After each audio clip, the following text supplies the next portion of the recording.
शिव जब ये शब्द सुनाई पड़ता है तो दिमाग में ब्रह्मांड की कल्पना होने लगती है। इन दो अक्षरों में अनंत ब्रह्मांड समाहित है। इस संसार के कण कण में देवों के देव महादेव का अंश है।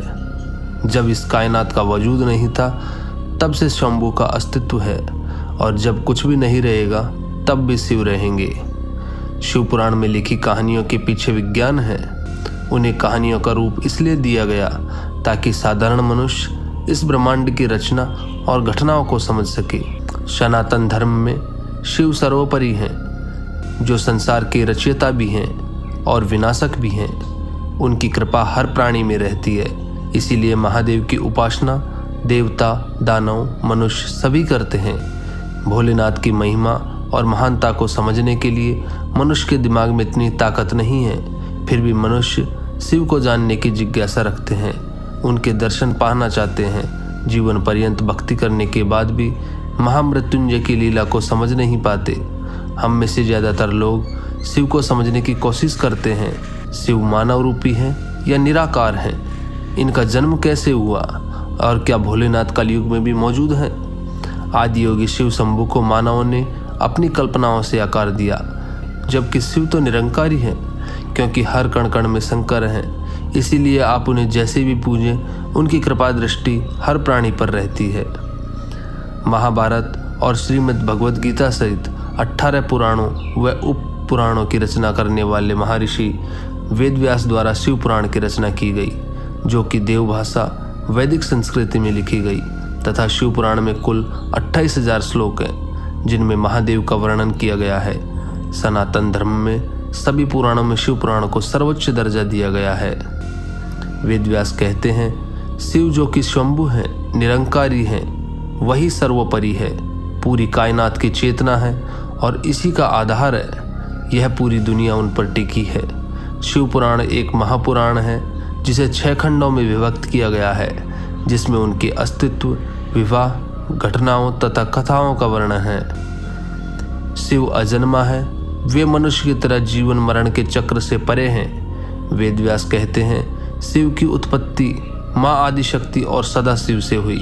आदिशक्ति का अर्थ कॉस्मोस एनर्जी से है।